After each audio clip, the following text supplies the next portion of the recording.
the basics.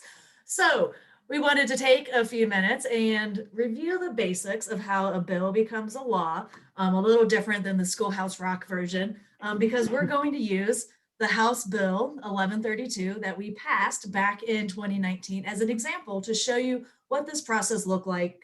One, to give you a real life example, and two, because this was my first time ever truly getting involved in policy and experiencing it from this type of a point of view where we are actually introducing a bill and following it all the way through. So it was an incredible learning experience for myself, and I'm still just floored at the whole process and what it takes to actually get a bill to our governor's desk for him to sign and or veto.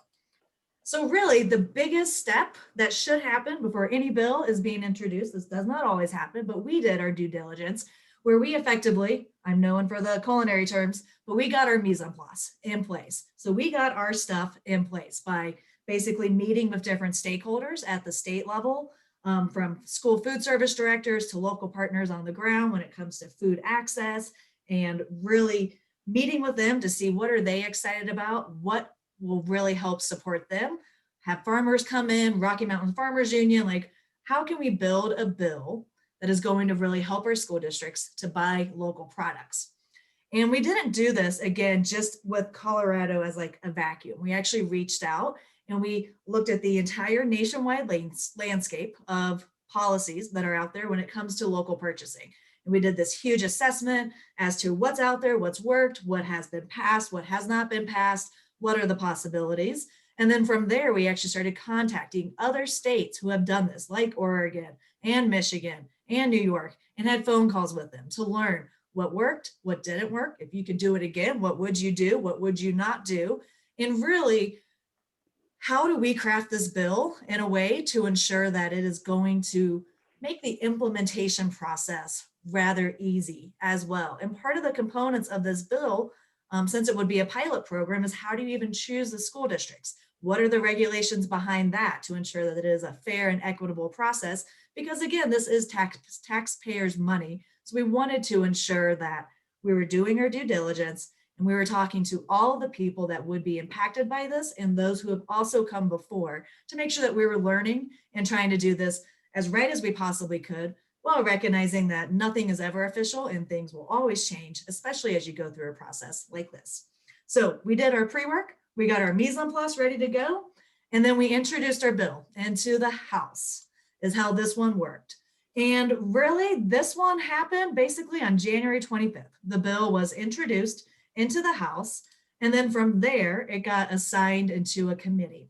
We ended up being assigned into two committees. We had the Rural and Ag Committee and the House Education Committee. And that basically means it's time to come in and testify. And this is where we need experts like yourselves who are open to maybe trying out a new process and coming in to support and testify for these bills. We actually had a chef from a school district come in and support and testify as to why receiving 5 cents a meal to help purchase local would help her school district actually do more local purchasing. So I got my chance to testify. You have a 3-minute limit for the amount of time that you can speak. There's a little microphone. There's like a little blinking light that tells you like your time's almost up. You better hurry up. I thought there was this real like formal process where you have to always say Mr. Congressman name, Mrs. Congressman's name before answering any of their questions, only come to find out that that's because it's all being recorded. So it's not really like if you don't do this or you're going to get dinged and they're not going to vote on your bill. It's more just a formality for the recording that's also happening. You get asked questions from your congressman and congresswoman. Some of them are reasonable questions. Other ones are like, we don't even grow apples and pears in Colorado, so why should we do local? And you have to answer those in a respectful manner. So that was a learning process for me. And this happened fast. When it comes time to testify, they tell you what day it's going to be up for that committee.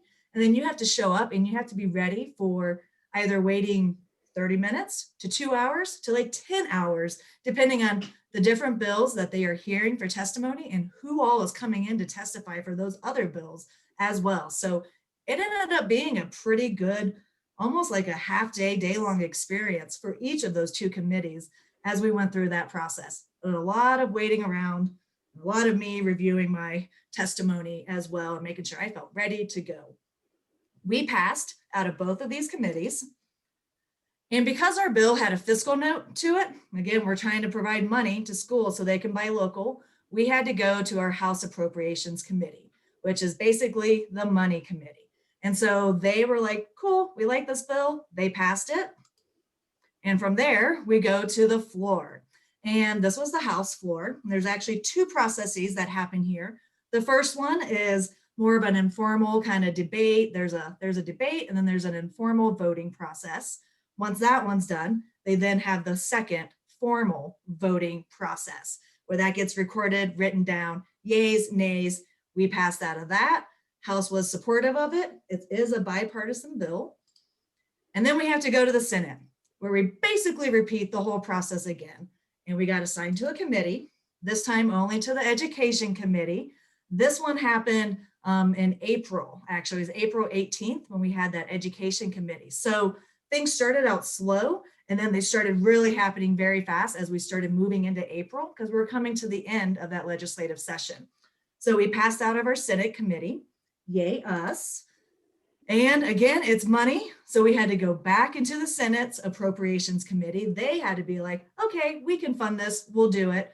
They said yes. And then the same thing happened at the Senate level, where they had to do their debating and vote process. So the informal debates, the informal votes, and then the formal voting process where they actually went on record. At this point, there could have been amendments, and we would have had to start the whole process all over again. Thankfully, we had no amendments. It passed, and it got sent to the governor. And Governor Polis could have been like, you all, this is ridiculous. I veto, I say no. Thankfully, he did not. He was like, I love it. And he signed the bill, and we actually had the bill signed officially on May 14th. It went into law. So that was a really cool, fun experience for us to go through and for myself to learn and see. But it did take time. And again, like in these committees, this is where we need people like yourselves to come in and do this testimony. I mean, I can do the testimony. I'm happy to be the voice for you all, but we really want to hear it from those who are doing the work every single day, because you can truly help create that change. So that's what we're doing. We're looking at trying to make sure this gets funded maybe next year, maybe the following year. Again, it's a pilot. We would love for it to be funded for the entire school districts in our state. That might be maybe 6-7 years down the road, but we got to build that coalition so that